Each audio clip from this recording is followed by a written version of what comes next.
Today we're going to take a walk down memory lane, so to speak. I'm going to walk you around my house. I'm going to show you my top 10 most popular videos, DIY videos, and we're going to see how they've held up over 3, 4, 5+ years of use in my house. Some of them involve sewing, some of them involve upholstery, and some of them don't. And you're going to get a little bit of a house tour today. Ooh. So it's a little bit of a shambles. I've got a bunch of projects going on, or I've got a bunch of projects that I'm about to start, so things are a little bit in a shambles, and you'll see as we walk around. So let's get started. Starting out here on my front stoop. This one is 5 years old, and I'm not going to go in order of which one is the most popular on my channel. That one's actually going to be last. My most popular DIY video, I'm going to do that one last because it's in my daughter's room and she's still sleeping right now. So we're just gonna go kind of through my house and do them out of order so that we're not having to ping pong around my house. I poured a cement like feather finish over my tile. I had orange restaurant tile that looked like it belonged in a restaurant kitchen. I used a product by Quikrete that is a concrete resurfacer, and I just basically followed the instructions and poured it right over the tile, and it leveled itself out. Then I cut my own stencil and painted this stencil on my front porch. Let me show you a little bit closer. I should have swept it off or blown it off, but anyway, it has concrete texture to it. To be honest, have never even like scrubbed it with soap and water. This is just the way it is. So, in my opinion, this has held up really, really well. I have one spot over here where it did peel up, one little spot, but that's because I have this area on my roof overhang, and the water, when it rains really hard, drips right on that spot. So that's why that's there. But other than that, it's really, really held up well. I have a spot there, but that's because there was a post there and I took that post out. It did get a couple little scuff marks there on the edge, but that's kind of to be expected as well. So for the most part, I would say this project is like a 9 out of 10 for 5 years, and this is how well it's held up. I really love it. I still like the way it looks. I will when I paint my house. I'm going to paint the brick, but I have to replace windows first. When I do that, then I'll put some actual tile here. All right, let's go inside.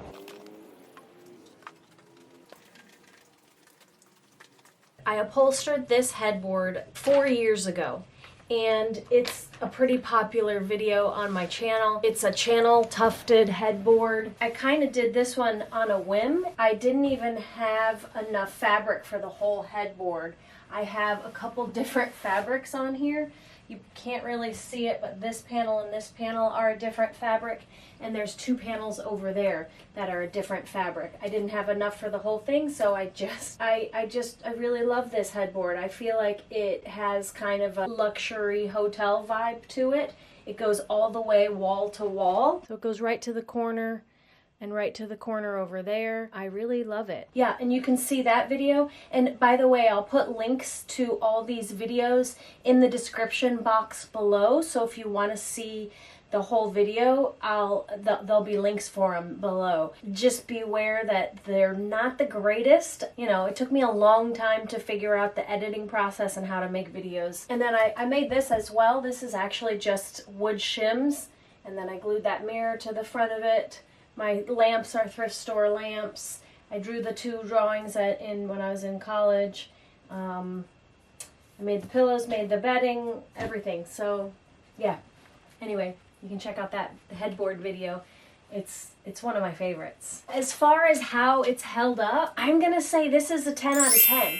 It's held up really, really well. So this is a project that I just finished, but I wanted to quick show one thing because my daughter's bedroom has been a really, really popular video, but I just finished making this video. It's only, I don't know, maybe a month old or something. So I'm not going to talk about this one because, of course, it's held up well. It's brand spanking new. However, this bunk bed is one project that I did years ago. It's probably 10 years old, and a lot of people ask me about the bunk bed when I made this video a month ago or whenever it was. And I just wanted to quick show how nice this has held up for me. And maybe I should make its own video. I basically built a square frame for the base and then put plywood on it. And I lag screwed it to the studs in the wall. A lot of people ask me about this. And I put a 2x4 from this wall to that wall and into a stud with a, I think it was like a 5 or 6 inch lag screw. So they're lag screwed into all the studs all the way around to every stud. So this thing is solid as a rock.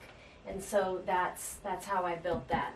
Anyway, just a quick side note. Although I don't have a video on this specifically, I would say that this is also one of my top favorites. It is definitely a 10 out of 10 as far as how it's lasted throughout the years. Here we are in my living room. This is the site of a really popular video of mine, and that is these sofa slip covers. So I made these sofa slip covers 3 years ago, and these are a pretty popular DIY project of mine. I would say they've held up pretty well. I do really need to clean them. Fortunately, they're Revolution Performance fabric, so they will clean up nicely. So I'm pretty happy with the way that these have held up over the 3 years. However, I'm getting ready to reupholster these sofas. So I got these from Facebook Marketplace, and I made the slip covers right away for them, and I will now be getting some new fabric from Revolution, and I'm going to actually reupholster these. So stay tuned for that. I'm really excited about that project. Those shelves I did probably 10 or 12 years ago, and that was a project that I really love those bookshelves. Anyway, another day. They're not popular on my channel. Nobody watches that.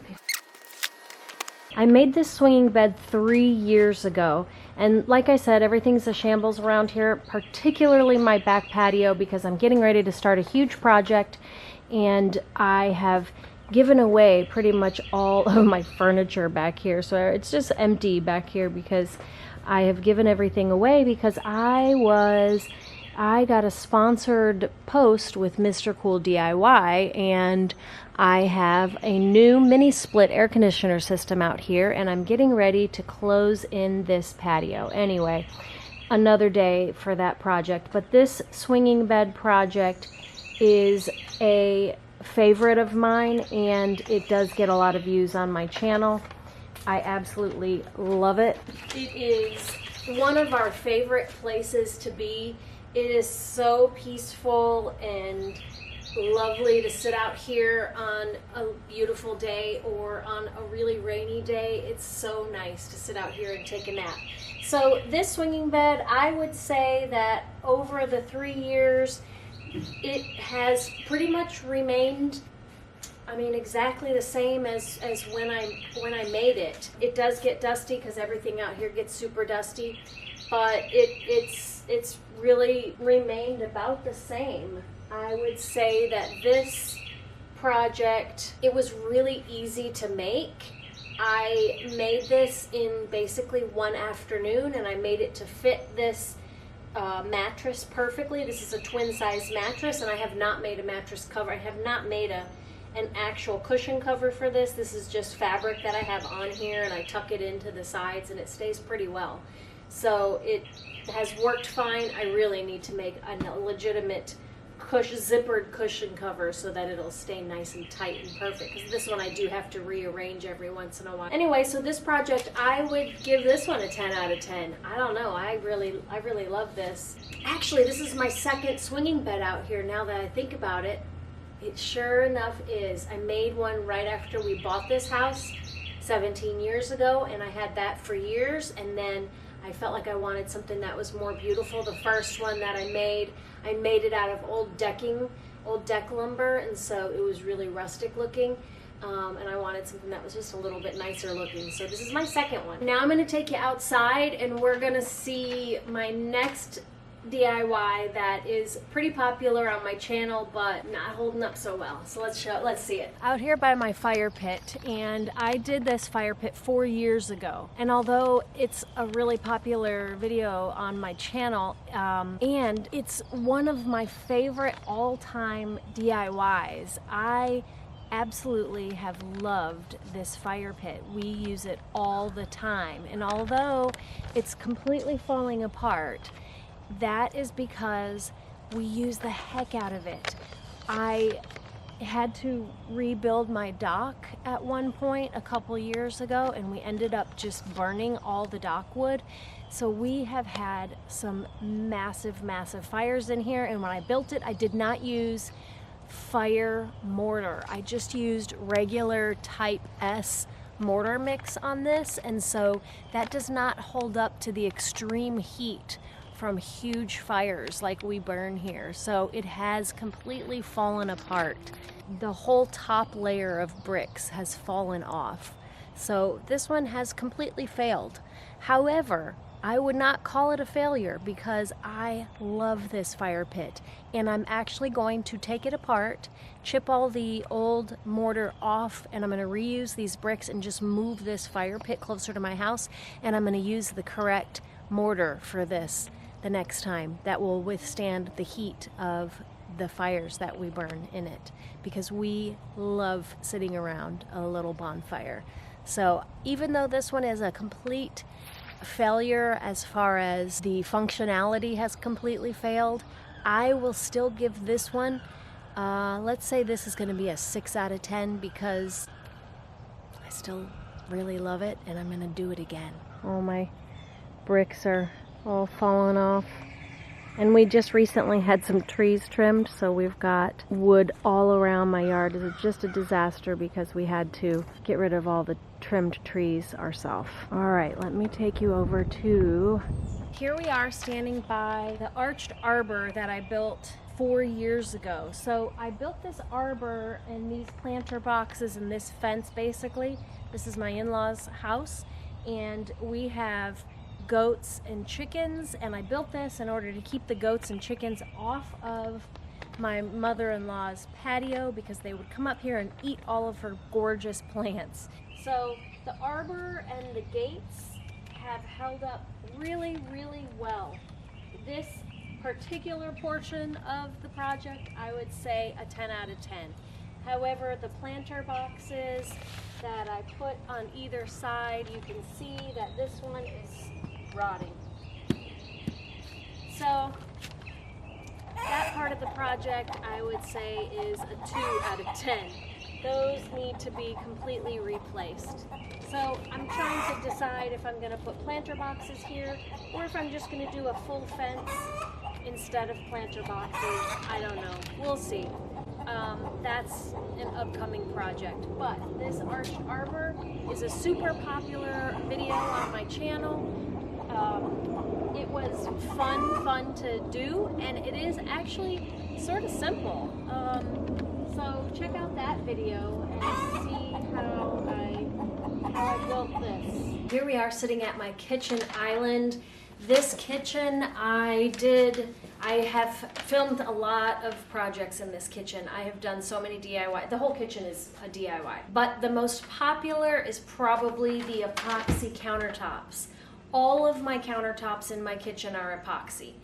And I did the epoxy countertops on that side, the white epoxy, 5 years ago now, and I probably should do a whole video on my kitchen DIYs and how they've held up, because everything in here is a DIY. Anyways, the kitchen counters, I still love them. They have turned a little bit yellow. You can see, comparing my backsplash to the wall above it, it's hard to tell because the lighting in here is not great, but let me show you around. I created that faux beam up there when I did the kitchen refresh, and I did the dark epoxy countertops, and then I also did the lighter epoxy countertops. The light colored epoxy countertops back here I did 5 years ago now.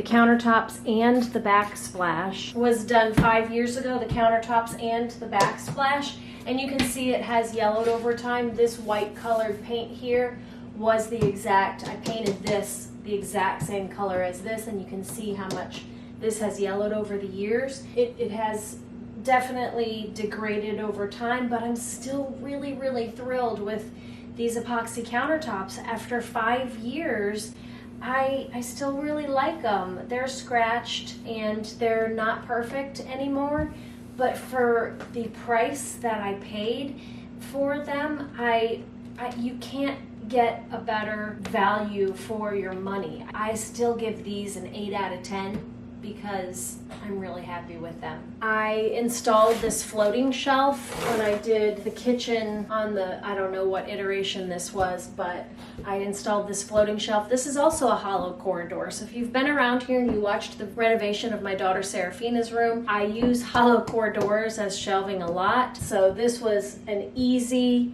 very inexpensive project, easy way to get a floating shelf that's extremely sturdy and super duper cheap. This project, I would say, I don't even know if I have this on my list. I don't know, let's see.